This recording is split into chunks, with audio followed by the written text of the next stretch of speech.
Кино эзэн суугтаан 5 таймер л. За өнөөдөр та бүхэндээ Оддын дайн цувралын хаан дараагийн анги болох Star Wars Rogue One тэрслүү нэг гэх юм да. Тийм утгатай кино ярьж өгөх болно. За ингээд тугсан сууж таалан болгоно. Өмнөх ангиудаа заавал үзээрэй. Тэгэхгүй бол сайн ойлгохгүй байж магадгүй шүү. One? There is no Rogue One. Well, there is now.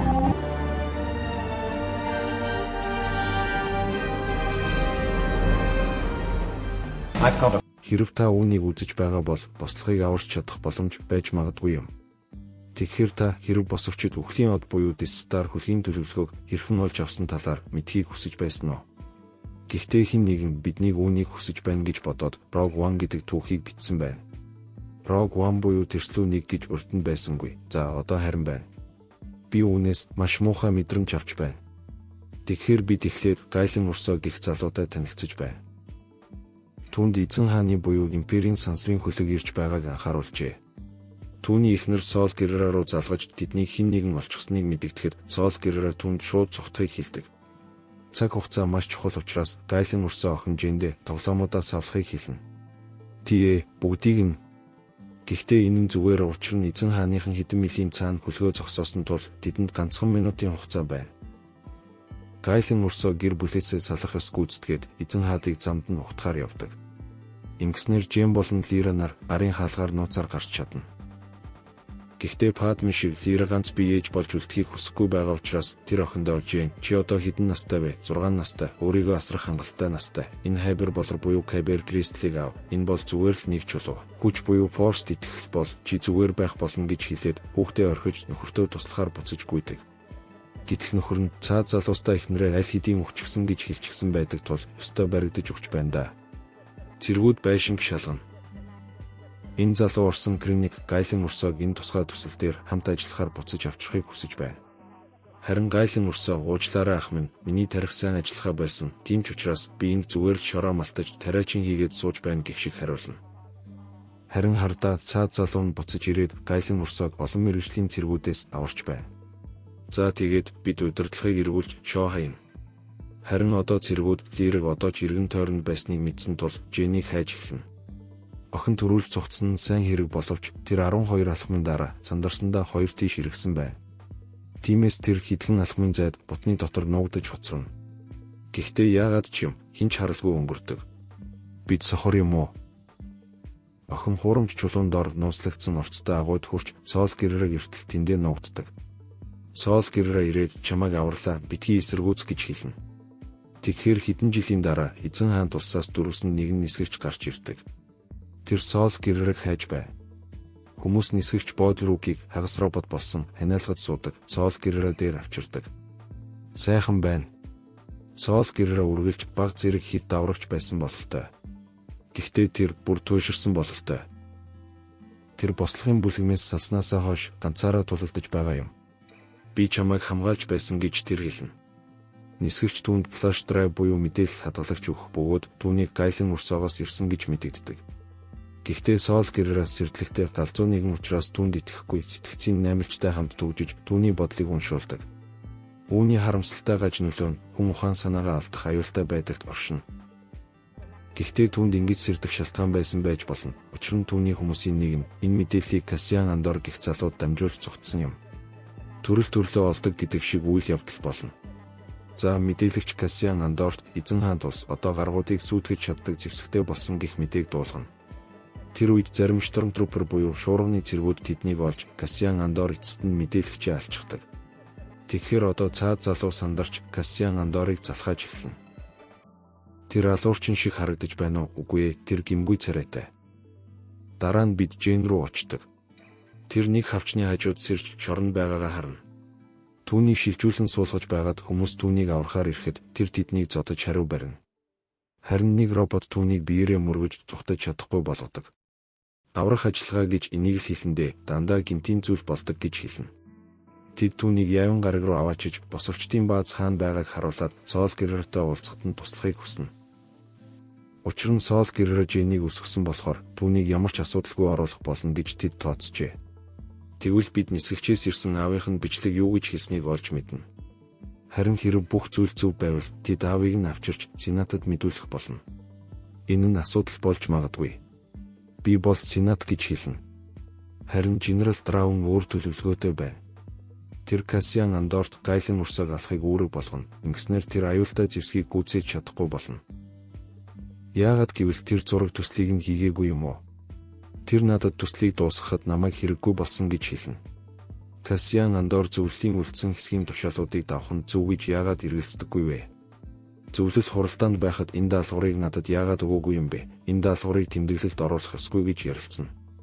Тэгэхээр Кассиан Андор Жен мөн энэ робот K2 ISO буюу K2 ISO-нар Жэдд гараг руу явна. Бид Жэнийг баазаас буухуулж авсныг тогтоосны дараа би үүнийг хэрхэн ашиглахаа мэднэ гэж тэр хэлдэг.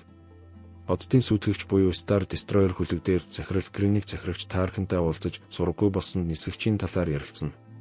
Тэр хэрв Сенатад үхлийн одны тухай хэлэлцвэл олон одон өдөрдмж босовчдод нэгдэн гэж имээн. Харин Креник хэрв тэд үхлийн одыг гүйцээвэл эдгээр хүмүүс Эзэн хаант улсыг эсэргүүцэхээс айх болно гэж боддог. Энэ энгийн Эзэн хаант улс олноор сүйтгэх зэвсэгтэй, харин босовчд үгүй.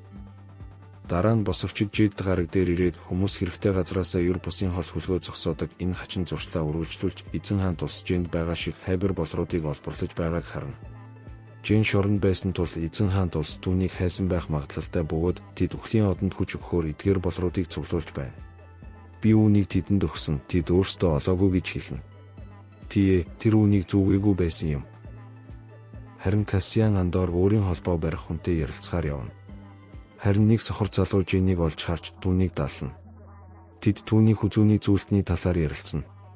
Түүнийг баривчлахдаа бидээ нуусан байх ёстой. Энэ нь асуудлыг хөнгөвчлөдөг. Тэр хайбар болрууд оддын зүрхэнд олддог гэж хэлдэг. Тэгэхээр Эзэн хаант улс яагаад цүлх тэдгэрийг олборлож байгааг хэн мэдэх вэ?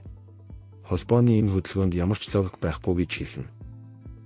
Кассиан Андор түүнийг сохор залуугаас холдуулж тэр залуу зүгээр л димэрч байгаа тул түүнийг үл тоомсорлохыг хэлнэ. Дараа нь тэр Жэнд хэрхэн Солыг олж болох төлөвлөгөөгөө хэлнэ. Тэд түүний алсан залуугийн эгчийг олж тэр уулзалт зохион байгуулна гэж найдаж байна. Бослого найдвар дээр тогтдог юм. Гэхдээ харамсалтай нь энэ нь хэдэн өдөр шаардаж болох бөгөөд тэдэнд хугацаа байхгүй. Учир нь Эзэн хаант улс орж ирснээс болоод хотод нөхцөл байдал үнэхээр хурцсан байна. Энэ хот дэлбэрэхэд бэлэн байна. Тэр чамд дургу гэхэд уучлаарай. Би ч бас чамд дургу гэж хариулна. Харин тэдний аз болоход Солийн хүмүүс ачааны тэрэг рүү довтлох үед тэд даруй таарна. Тэд бүх хайбар болруудыг дээрэмддэг. Харин дараа нь илүү олон штормтрупер нар ирж тэр үед Кассиан Андор туслахын оронд Жэнийг саваагаар тултаж байхыг харна. Тусалсан чинь гүнээ талархъя гэж өвөөдөж хэлнэ. T2 мөн ирнэ. Учир нь тэднийг тэндээс гарах гэж байхад тэр уйдаж байсан байна. Тэд буруу эргэлт хийж баригдана. Тэр үед Жэн болон Кассиан Андор туслахын оронд сохор залууг саваагаар тулалдаж байхыг харна. Би гарав үлдсэн та нар дуртай зүйлээ хийж болно гэж хэлнэ. Дараа нь илүү олон цэргүүд ирэхэд түүний найз бааз түүнийг буудна. Тэр Жэдэ байсан уу гэж асууна. За тэр байхыг хүссэн ч тэд түүнийг авахгүй байсан бөгөөд энэ нь тэдний дунд ихэвчлэн тохиолддог зүйл юм. Тэр бэлтгэл хийж эхлэхэд хэтэрхий хөвшөрсөн байв. Харин тэр хүчинтэй үнэхээр зохицдог, эсвэл ядаж өөртөө ингэж хэлдэг. Би хүчинтэй нэг юм, хүчин надтай хамт байна гэж тэр хэлнэ. За тэд G2-т хөлөг рүү буцахыг хэлээд жирөө төгсөн штормтрууперийн дээр сууна. Солийн хүмүүс тэднийг баривчлахаар ирэхэд тэр үед тэд бүгдийнх нь нүдийг боодог бөгөөд тэр сохор залуугийн нүдийг хүртэл бооно. Надаар тоглоод байна уу гэж тэр асууна. Жэн тэдэнд хэн болохоо хэлсэн ч Кассиан Андор түүнийг авахын тулд тэдний нэг залууг алсан тул тэд түүнд итгэдэггүй. Солийн агуй руу явах замд тэд оддын сүйтгэгч хотыг орхиж байгааг харна. Энэ нь хачин юм, учир нь энэ нь тэдний хувьд маш чухал газар байсан билээ. Тэд тэнд хүрч залуусыг камерч шиднэ. Бид шоронд байна, энэ надад анх удаа тохиолдож байна гэхэд худлаа ярьж байна гэж хариулна. Лира Солыг авч явдаг. Тэнд бид тэд баг зэрэг муудалцсан болохыг олж мэднэ. Сол гэрээрээ түүнийг 16 настайд нь хайсан бололтой. Учир нь энэ бүлгмийн олон хүмүүс түүний хэн болохыг олж мэдээд түүнийг өгөөж болохыг хүссэн тул тэр түүнд нуугдахыг хэлээд хизээж хаагаагүй байна. Намайг уйдсан үед чи надтай ингэдэг байсан шиг гэж хэлнэ. Хөөе, та тоглоомын утгыг үнэхээр ойлгосонгүй бололтой. Тэгэхээр Сол гэрээрээ энэ нь өрх гэдгийг мэдэж байна. Энэ бол өрх гэж тэр хэлнэ. Учир нь тэр нисгэгч аваас нь ирсэн бичлэгтэй яг ижил цаг хугацаанд ирсэн юм. Харин Сол гэрээрээ сэрдлэгтэй галзуу нэгэн учраас түүний ааваас бичлэг ирсэн учраас л тэнд байна гэж тооцоолоогүй байв. Итгэлцэл хоёр талтай байдаг гэж тэр хэлнэ. Харин тэр түүнийг найз гэдгийг ойлгох үедээ бослогын нэг хэсэг болохыг хүсэхгүй байгаа талаар нь түүнд лекц уншдаг. Дараа нь тэр түүнд ааваас нь Сол гэрээр рүү илгээсэн бичлэгийг харуулдаг. Энэ бичлэг нь Женийг оддын тоос буюу Stardust гэж дуудсан хідэн дотн үгээр эхэлдэг. Гэхдээ энэ нь тэр охиноо амьд эсхийг ч мэдэгдэхгүй байгаагаар үргэлжилнэ. Гэхдээ эцэст нь тэр үхсэн байж болцсогүй Жент хандан тэр үхлийн од дээр сул тал буюу алдааг зориуд гаргаж барьсан гэж хэлээд тэр зураг төслийг авахын тулд Scarif гараг руу явах хэрэгтэй гэж хэлдэг. Түүний бичлэг эзэн хаан тулс Жеддэ хотыг туршилтаар буутахад яг таарч дуустдаг бөгөөд агуйн тааз нурч эхэлнэ. Одоо ч нуран унаж байна гэж хэлнэ. Кассиан Андор шоронгоос гарч нисгчийг авахын тулд баазтай хамт явдаг. Учир нь тэр нисгч Кайлен Урса хаан байгааг мэддэг юм. Яаж түүний хэлсэн зүйлд итгэж болох вэ? Наймалж түүнийг галзууруулчихсан биш үү гэхэд тэр зүгээр энэ бол инээдтэй. Тэр бол гайхамшиг юм гэж хариулна. Тэр бас К2 руу дуудаж хөлгийг өөртөө авчрахаар болдог. Хөлөг дөнгөж дэлбэрсэн хотын гадаа байсан уу? Тий, гэхдээ К2 зүгтэж чадах хангалттай хол байсан. Үүнээс гадна энэ дэлбэрэлт маш удаан тархаж байна. Кассиан Андор Женийг олоод түүнтэй хамт Сол гэрээрээ дуудахаар явдаг. Тэгэхээр Сол гэрээрээ охиныг өөрийг нь алахаар ирээгүй гэдгийг ойлгоод үгүй ээ би энд үлдэж энэ агуй намайг даран нурахыг зөвшөөрнө гэж хэлнэ. Тэд за баяртай гэд гадагшаа гүйж дэлбэрэлт ойртож буйг харна. Тэд яарах хэрэгтэй энэ бол үнэхээр удаан дэлбэрдэг хувилбар гэдгийг санаарай. Хөлөг бүх гол дүрүүдийг тээж яваа тул тэд зүгээр байх болно. Би энэ хариултыг тодорхой бос үнэмшилгүй гэж үзэж байна гэж хэлнэ. Тэгэхээр тэд цаг хугацаатай уралдан цугтаж Сол гэрээр тагтан дээр гарч дэлбэрэлт рүү хардаг. Наашир ах минь гэж хэлнэ. Мэдээж одоо тэр өөрийн зорилгоо биелүүлсэн тул ухдаг. Би хүчинд асар том хөдөлгөөн мэдэрлээ гэж хэлнэ. Үхлийн од руу буцах замд захирагч Таркан за Крэник энэ нэлээд хүйтэн байлаа. Харин одоо энэ бол миний даалгавар. Учир нь цугцсан нисгэж таны Кайлен Урсаг байлгадаг газраас ирсэн байна. Тиймээс би тэднийг хамтрагчид гэж таамаглах болно гэж хэлнэ. Крэник хүүхэд шиг уурлаж гэхдээ эн чинь миний гавьяа шүү дээ. Хаандаа намайг сайн хүү байсан гэж хэлэхгүй юу гэхэд чи хитрхийг ордож байна гэж хариулна. Харин Крэник өөрийн гавьяагаа эргүүлж авч чадна гэж бодож юу болсныг олохоор Эду гараг руу явдаг. Гэхдээ босовчид ч бас тийшээ явж байгаа юм. Тэгэхээр одоо зэвсэг нь батлагдсан тул Генерал Драун Кассиан Андорт Кайлен Урсаг алахыг хүсэж байгаагаа маш нээлттэй хэлнэ. Бид боломж байхад Кайлен Урсаг алах ёстой гэж тэр хэлнэ. Зэвсэг нэгэнд хийгдсэн бол яагаад түүнийг алах нь тийм чухал гэж үг гэхэд за хэрв тэр өгсөн бол тэр үүнээс илүү аюултай зэвсэг дахин хийж чадахгүй гэж хариулна. Гэхдээ түүнийг барьцаалах нь яг ижил үр дүн өгнө гэж би таамаглаж байна. Харин тэр бичлэгт сонсон Жений хэлсэн юунд ч итгэж чадахгүй. Учир нь охин баг зэрэг өөрийнхөө талд шийдвэр гаргаж байж болно. Би түүнийг өгсөн гэж бодох дуртай гэж хэлнэ. Харин Генерал Драун зөвхөн түүний үгэнд тулгуурлан Scarif гараг руу зураг төсөл авахар баг илгээх гэж яарахгүй байна. Тиймээс тэдний цорын ганц найдвар бол Кайлен Урсаг амьдар нь авчрах бөгөөд энэ нь Кассиан Андорын авсан тушаалуудын эсрэг байна. Тэд буруудаж дээ гэж хэлнэ. Гэхдээ тэд эзэн хааныханд өөрсдийгөө илрүүлэхгүй тулд намдор нисэх хэрэгтэй болно. Тэгэхээр тэр гаригийн эзэн хааны нисгчээр хөлгийг нисгэхийг зөвшөөрөхийн оронд тэд зүгээр л азтайдаа найдаж осолддог. Өөр нэг аюулгүй буулт гэж хэлнэ. Учир нь тэд бослогын холбоонд холбоо тасарсан тул босовчид Кайлен Урсагийн баазыг довтлох баг илгээж байна. Кассиан Андор Бодрукгээс орчноо шалгахад хамт явахыг асууж харин Женийг тэндээ үлдэхийг шаарддаг. Чирүүд хүчин түнд Кассиан Андор хин нэгнийг алах гэж байгааг хэлж байна гэд К2 түүний зэвсгийг онилж байсныг батлана.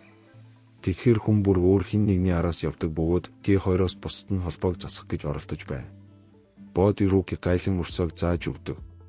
Тэр яг тодорхой хувьд сүмсэж бороонд гадаа зогсож буй хэсэг хүмүүсийн дунд харагдана. Нэрээ юу? Кассиан Андор түнд өөр хөлөг олж явахыг хэлээд онилдог винтовоор онилж тоглож байна. Тэр үед захирал Крэник ирдэг. Кайлен Урсаа түүнийг ухтаж бүх инженеруудыг цуглуулад үхлийн од ажиллаж байгааг мэдгэдгийг хүснэ. Тэд бүгд бид үүнийг дотор хийж болох уу? Гадаа даарч үхлээ гэцгээн. Гэхдээ үнэндээ тэр Бодрукд бичлэгийг хэн өгснийг хүлээн зөвшөөрүүлэхийг хүсдэг. Маш сайн би үүнийг бүлгийн хүчин чармаалт гэж үзнэ гэж хэлнэ. Дараа нь буудах баг цэргүүд бэлэн байхад Кайлен Урсаа үүнийг өөрөө хүлээн зөвшөөрдөг. Тиймээс Крэник энэ зэвсгийг хэрхэн ажилуулахыг мэддэг бүх инженеруудыг алж дараа нь Кайлен Урсааг зүгээр л алгаддаг. Хэрв чи дахин хэлбэл шин зүйл болно гэж хэлнэ. Харин Кассиан Андор гайлан өрсөөгч алхад бүтлгүүтэж харагч дурангаасаа бууруугаа шилжиж үзүүлдэг. Тэр үед тэр Жэнийг нууцаар явж байхыг хардаг. Энэ бол аимшигтай цаг үе юм. Учир нь К2 дөнгөж холбоог ажилуулж босовчид баазыг довтлох гэж байгааг мэддэг. Түүнд дайсны бааз болон тэдний гол байруу довтлохыг зогсоохыг хэл учир нь өчигдөр дөнгөж уулзсан охин. Техникийн хувьд энэ даалгаврын зорилгоо биелүүлсэн бөгөөд гэмтэж болцсохгүй байна. Бид бүгд хаана хизээ ямар нэг зүйлийг анхаарах тансаг байдалгүй шүү дээ гэж хэлнэ. Гэхдээ хитрхи оройтсон босовчид довтолж эхэлсэн байв. Тавцан дээр буудаж юмс дэлбэрч байна. Тэгэхээр энэ бол Жэн аавыгаа дуудах хамгийн тохиромжтой цаг гэж бодож байна. Чи маш их бахархах ёстой гэж хэлнэ. Тэр дэлбэрэл дундаас охиноо сонсдог. Гэхдээ бусад бүгд ч бас сонсдог. Тэд түүнийг буудах гэж байхад нэг X-далавч буюу X-wing тавцан руу буудаж тэд хөлөг рүүгээ буцах гэж яардаг. Жэн хитгэн алхмын зайд хөвтөж буй аавдаа хүрэх гэж оролдоно. Харин хөлөг хөөрөх үед хөдөлгүүрийн хүч түүнийг ухраадаг бөгөөд хөдөлгүүрт хамаагүй ойр байсан аав нь хөдөлж чадахгүй. Энэ бол утгагүй зүйл. Тэр аавдаа хүрэхэд аав нь түүнд үхлийн одыг дэлбэлэх ёстой гэж хэлээд дараа нь тэр ухдаг. Дараа нь бод руу К2 нар бүгдийг аваад тэд яавн гараг руу буцдаг. Жэн Кассиан Андорыг аавыг нь алахаар тэнд байсанд үнэхээр уурлана. Харин тэр би үүнийг хийгээгүй гэж хэлдэг. Гэхдээ босовчид түүнийг алсан тул охин түүнд уурласаар байна. Харин тэр хариуд нь түүнд чи яг одоо хүртэл энэ зорилгыг огт тоосонгүй. Харин би хүүхэд байхасаа л үүнийг хийж байсан гэж хэлдэг. Чи хин нэгнийг биш зөвхөн өөрийгөө аврах гэж ирсэн. Би амлсан хөлсөө аваад явж байна. Чи түүний Мосфар гараг дээр юу ярьж байсныг мэдэхгүй байна гэж хэлнэ. Зарим цэргүүд Дарт Вейдрийг уснаас гаргаж Кремник түүнтэй уулзахаар ирснийг хэлдэг. Оо, тэгэхээр энэ түүх сэтүүдийн өшөө авалт киноны дараахан болсон юм уу? Үгүй ээ, энэ бол шинэ найдвар киноноос яг өмнөх үйл явдал юм. Тэгэхээр яагаад Дарт Вейдер Мосфар гараг дээр байгаа юм бэ? Чи яагаад ихнэрээ хамгийн сайн найзаа алсан гэж бодсон газар бүх бие тайруулж чамайг галд шатаасан тэр газар шинэ байшингаа барихгүй гэж энэ бол дурсамж юм.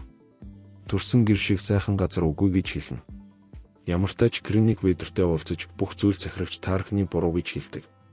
Тэр атаархаж байна. Тэр намайг хойш татаж байна. Энэ юу вэ? Энэ бол шудраг бус явдал гэж гомдлоно. Дараа нь тэр би маш их төөрөгцсөн гэж хэлэхэд Вейдер түүнд яг яаж мэдэрч байгаагаа мэддэг гэж хэлдэг. Үнэхээр таны авьяастай хүн гэж хэлнэ. Харин тэр түүнд Сенат жиддгийн үйл явдлыг зүгээр нэг гинтийн осол гэж бодож байгаа бөгөөд хаан босовчдод гайлан өрсөөгөөс бичлэг уртсан гэдгийг олж мэдэх ёсгүй гэж анхааруулна. Харин чи надад нэг өртөө ямиг чинь 10 дахь удаага аварлаа шүү гэж хэлнэ. Тэгэхээр Кремник тэгэхээр энэ бол миний ажил хിവэрэ байна уу? Хаанда намайг сайн хүү байсан гэж хэлэхгүй юу гэхэд надаас үнийг хийхийг битгийгүй гэж хэлнэ. Дараа нь тэр түүнийг хүчээр боомлдог. Би чамайг алах гэж байна. Битгий хий гэж хэлнэ. Яавн гараг дээр босовчид бууж өгөхийг хүсдэг. Харин Жэн та нар надаар тоглоод байна уу? Би танай асуудлын шийдлийг шууд утгаараа аваад ирлээ. Харин та нар надад итгэхгүй учраас бууж өгөх гэж байна уу? Зөвлөл өчигдөр нэгдсэн охинтой санал нийлэхгүй байна гэж хэлнэ. Тэд төлөвлөгөөг авахын тулд Скариф гараг руу довтлох гэж байхгүй аж. Тэд илүү бууж өгөх дуртай бололтой. Мотма ардчлалын талаар юу ч сураагүй бололтой. Учир нь тэр эдгээр бүх хүмүүс ямар нэг зүйл дээр санал нийлж чадна гэж боддог. Асуудал нь хүмүүс үргэлж санал нэгддэггүй билээ гэхэд за тэгвэл тэднийг нэгдэхэд хүргэх ёстой гэж хариулна. Эцэс төгсгөлгүй хүнд суртал бол Палпатин анх ирэх мэдлийг олж авсан арга зам юм.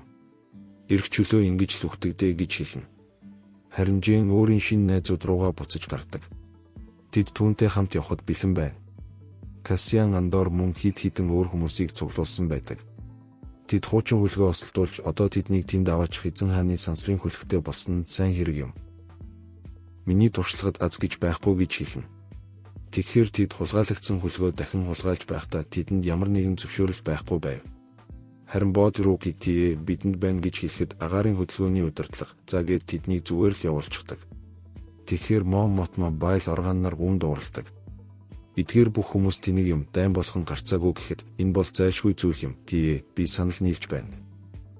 Танд хэдэн жилийн турш юу ч хийгээгүй Жеда мастер буюу Жеда багш байхгүй юу гэж асууна. Тийм ээ тэр суудлаасаа босож өөрөө бий болоход тусалсан тэр эмх замраагүй байдлыг цэвэрлэхэд туслах цаг нь болсон гэж бодож байна гэж хариулна. Сайн уу гэхэд үнийг хийхэд түн рүү илгээх хурдан ууртай. Эгөөтэй хүчинд мэдрэмжтэй бяцхан хүүхдийг би мэднэ. Эдгээр нь аавастай авсан бэлэг юм гэж ярилцсан. Скариф гарагийн гадна талыг тойрон аврах том хамгаалалтын бамбай байдаг бөгөөд дотоош ороход ганцхан хаалгатай.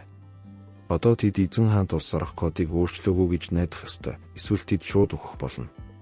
Тэгэхээр мэдээж код нь ажилдаг. Тэдний орч буй барилга дээр аврах том хиймэл дагуулын тавг байгааг тэд анзаардаг.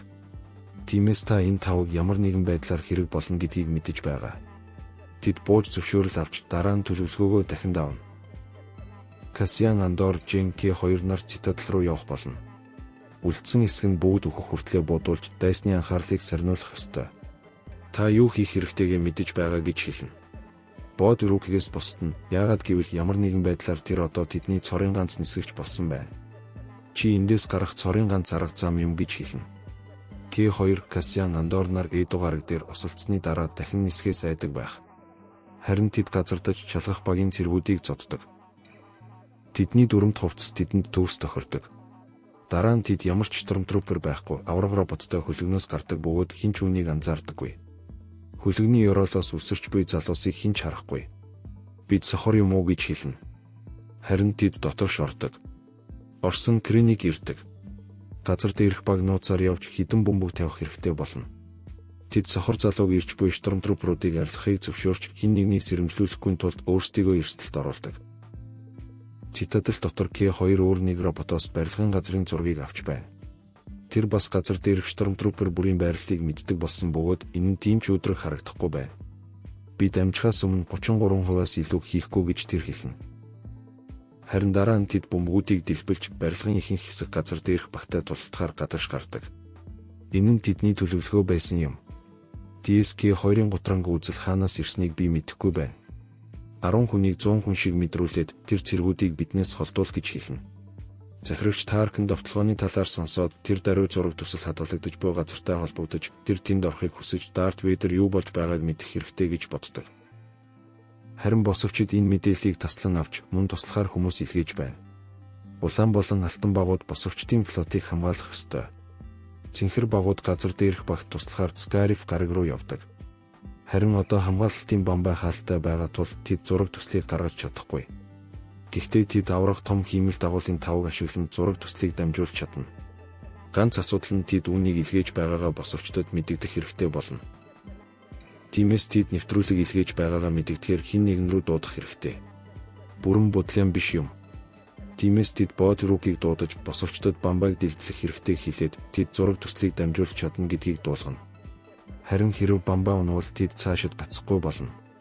За ямар ч байсан тэд гарч чадахгүй бол зураг төслийг дамжуулах нь сайн санаа байх болно. Энэ нь маш их магадлалтай юм. Бод Руки эдгээр залуус тэд энд бүрэн өгөх болно гэж хэлэх хүн болохыг хүсэхгүй байна. Тиймээс тэр худлаа хэлээд хэрэв тэд үндсэн багт гол унтраалгыг асаахыг хэлбэл флот ирж тэднийг аврах болно гэж хэлдэг. Бид зүгээр л тэдэнд хүрэх хангалттай хүчтэй дохио авах ёстой гэж хэлнэ. Харин босовчдын флот энэ гараг дээр хэн нэгэнтэй ярьж чадахгүй гэдгийг мэддэг тул тэд аль хэдийн бамбайг дэлбэлэх гэж оролдож байна. Тэр бамбайг судалж эхэлцгээе гэж хэлнэ. Жен Кассиан Андор нар энэ мэдээллийн санд байхад штормтрупер нар танхимд ирдэг. К2 муу худалч учраас тэр тэдний нэгээр бусад 3 цэргийг зоддог. Би нийлж чадна, би эзэн хааны робот гэж тэр хэлнэ. Тэд файлыг олдог. Тэд үүнийг маш тэнэг, ядаргаатай аргаар авах ёстой болно. Тэдний байгаа өрөөнөөс файлыг харж чаддаг нь сайн хэрэг юм. Энэ өндөр байна, энэ маш өндөр байна гэж хэлнэ. Жен үүнийг олсон нь сайн хэрэг, учир нь аав нь файлыг түүний хоч нэрээр нэрлсэн байв. Яг л тэр хувилбар. Үхлийн од бол техникийн хувьд оддын тоос төсөл юм. Энэ бол мэдээж гинтийн зүйл, гэхдээ таатай байна гэхэд чи согтуу байна гэж бодож байна гэж хариулна. Та зөвхөн тэр бүх байгууламжид бичсэн цорын ганц файл гэж найдах хэрэгтэй. Тэгэхээр зарим штормтрупер танхимыг эргүүлэн авахд К2 тэдний ард хаалгыг дүүжиж дараа нь ухдаг. Тэд файл руу авирч дараа нь файлыг илгээхийн тулд тавг руу очих хэрэгтэй болно.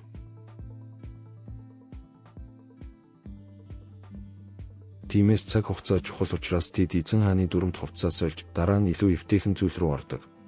За бидэнд байхгүй цагийг дөнгөж үрсэн гэж хэлнэ. Гадаа Бод Рукиг өөрийн холбоосыг холбодог. Харин тэр газар дээрх багт унтраалга эргүүлэх хэрэгтэй хിവэр байна. Миши залуу минь би энэ юу болохыг мэдэхгүй байна гэхэд тиймээс Бод Ругийн холбоосоор дүрслэх хэрэгтэй болно. Энэ бүгдийг эхлээд хийх ёстой байсан юм. Тэр консул руу гэж хэлнэ. Тэд бүслэгдсэн байна. Тиймээс чирууд унтраалгыг өөрөө эргүүлэхээр шийддэг. Шулуун шугамаар удаан алхаж буй сохор залууг нэг ч хүн бодож чадахгүй байв. Зөвхөн эзэн хааны цэргүүд маш нарийн байдаг гэж хэлнэ. Гэхдээ тэр унтраалгад хурч эргүүлээд дараа нь ухдаг. Бааз түн дээр гүйж очиж түнтэй салах ёс гүйцэтгэхдээ хинч түүнийг боддоггүй. Намайг хамгаалаач гэхэд би чамайг хамгаалсан гэж хариулна.